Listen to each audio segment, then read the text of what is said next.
बात, धरती की बात और रब की बात, जिम्मेदारी और लापरवाही की बात, बीमारी मौसम और भूख की बात, ठंडी छाया और धूप की बात, अतीत वर्तमान और आने वाले कल की बात, बीमारियां और उनके हल की बात।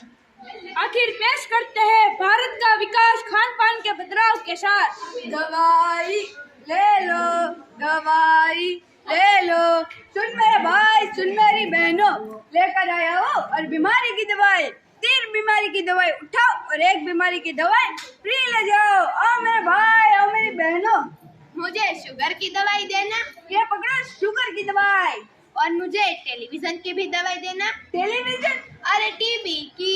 ये पकड़ो टीबी की दवाई। आओ कोई है? अरे भाई साहब, मुझे टेलीविजन की, किडनी की, लीवर की और पेट दर्द की दवाई देना। अरे बाप रे, आपको इतनी बीमारियां है? अरे भाई साहब, ये बीमारी है मेरे अकेले को नहीं, मेरे पूरे परिवार वालों को है। अच्छा, मेरे बापूजी को है टीबी की प्रॉब्लम, मेरी पत्नी को है पेट दर्द की प्रॉब्लम, माँ को है किडनी की प्रॉब्लम और मुझे टीबी ने पकड़ रखा है। टीबी ने पकड़ रखा है तो आप भी पकड़िए दवाई, और ये एक दवाई फ्री ले जाओ, ये है अस्थमा की दवाई। अरे ये क्यों? अरे ये भी तो आपको होने वाला है। अच्छा, लोग दिन ब दिन बीमार होते जा रहे हैं और मेरा धंधा बढ़ाते जा रहे हैं। एक तेरे संसार की हालत क्या हो गई भगवान। एक और टपक गया इंसान, एक और टपक गया इंसान, एक और टपक गया इंसान। आओ कोई है? लगता है सर जी आप भी बीमार, लेकिन फिक्र न मत, हमारे पास सर बीमारी का इलाज है और दवाई है हमारे पास। मेरी इस बीमारी का इलाज तुम्हारे अकेले के बस की बात नहीं है। ऐसी कौन सी बीमारी है आपको? लापरवाही की बीमारी। और दुख की बात यह है कि यह बीमारी दूसरों की लापरवाही की वजह से होने लगी है। मुझे लगता है कि आपका विचार सटिया गया है। क्या? मेरा मतलब है आप ये बड़ी बड़ी बातें कर रहे हो कौन? मैं वही हूँ जिसने इन लोगों को पानी दिया, हवा दी, उन सबको उपजाऊ जमीन दी। बदले में इन लोगों ने मुझे क्या दिया? कूड़ा, कचरा, जानलेवा केमिकल, हरे भरे पेड़ काट दिए। मैं इन सबको जीवन देने वाली पृथ्वी हूँ। अच्छा, वो जो गोल गोला है वो?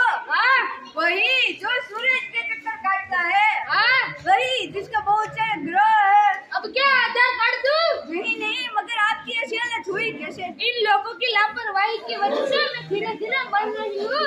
क्या किया इन लोगों ने? क्या नहीं किया इन लोगों ने? ओ देखो, दूर एक किसान पराली जला रहा है। आग लगा दूंगा, आग लगा दूंगा, आग लगा दूंगा। भाई साहब, आपके पास माचिस है? माचिस? अरे क्या करनी है? आग लगानी है, पराली जलानी है। नहीं लगा सकते, नहीं लगा सकते, नहीं लगा सकते। क्यों? अरे तुम्हें पता है पराली जलाने से कितना नुकसान होता है? पहले तो गर्मी कितनी बढ़ जाती है। अच्छा, आग लगाने से हमारे खेतों पर किनारों तो पेड़ पौधे होते हैं, वो जल के सूख जाते हैं।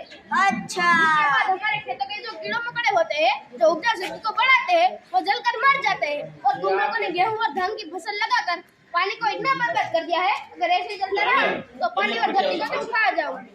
अच्छा, शुक्र है मेरे वाला पानी और इस धरती की किसी को तो फिक्र है। अब आप कौन हो? अरे ये है नुमाइंदर। अरे यही तो है जिन्हें आपकी, तुम्हारी, पानी की, धरती की, सबकी फिक्र रहती है। हाँ, मुझे इन सब की फिक्र है, मुझे इस पृथ्वी की फिक्र है, मुझे इस किसान की फिक्र है, उसके परिवार की फिक्र है। लेकिन ये किसान दिन ब दिन अपने परिवार को बीमारियों की चपेट में ले रहा है। मैं चपेट में ले रहा हूँ, मैं बीमार कर रहा हूँ। हाँ, जो तुम पराली जलाते हो उससे निकला हुआ धुआं, जो कि हानिकारक धुआं है, वो धीरे धीरे हवा में फैल रहा है, पर वही धुआं तुम्हारा परिवार श्वास स्वरूप ले रहा है। वो जब श्वास लेगा तो उसके जहरीला केमिकल उसके फेफड़ों में जाएगा और वो फिर बीमार पड़ेगा ही पड़ेगा। नहीं नहीं नहीं, मैं ऐसा नहीं कर सकता। पर मैं पराली ना जलाऊं तो मैं क्या करूं? सोच बदलो, अपना नजरिया बदलो, फसल बदलो। फसल बदलो? क्या मतलब? मिलेट लगाओ, मोटे अनाज की फसल। और उससे क्या होगा?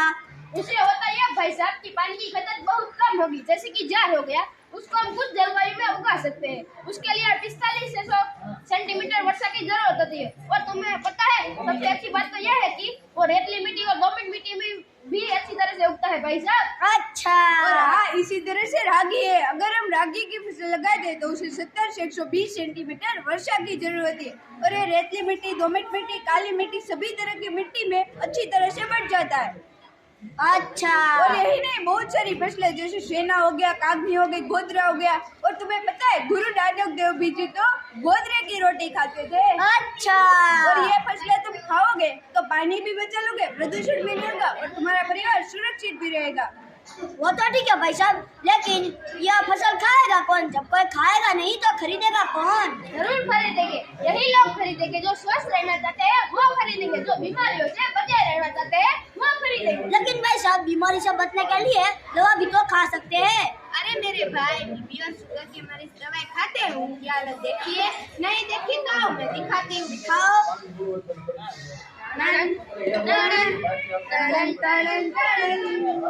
अरे भाई साहब, आपके पीछे चल रहा है वो कौन है? ये मेरे बीपी की बीमारी है भाई साहब। अच्छा। जब तक दवाई लेता हूँ तब तक तो ठीक रहती है, जिस दिन दवाई लेना भूल जाओ तो ये मेरे कंधों पर रहकर नाचती है, अच्छा। पीछा ही नहीं छोड़ती भाई साहब। भाई साहब, मुझे बताओ तो सही, कैसे? कितने चलेगा चलूगी नाड़ तेरे, कितने चलेगा चलूगी नाड़ तेरे, कितने चलेगा। लगता है भाई साहब दोनों में बहुत प्यार है। प्यार के साथ भाई साहब, ये है मेरी शुगर की बीमारी, बहुत ही प्यारी। जब तक इंजेक्शन लेता हूँ तब तक तो रहती है ठीक, अगर लेना भूल गया तब तक ऐसे ही मेरे कंधों पे चढ़ के नाचती है। अच्छा। देखा आप लोगों ने, दवाई लेने के बाद भी बीमारियां हमारा पीछा नहीं छोड़ती। इसीलिए कहती हूँ मिलेट फूड खाना भी चाहिए और लगाना भी चाहिए। लेकिन बहन जी, अस्पताल और बीमारियों में कनेक्शन क्या है?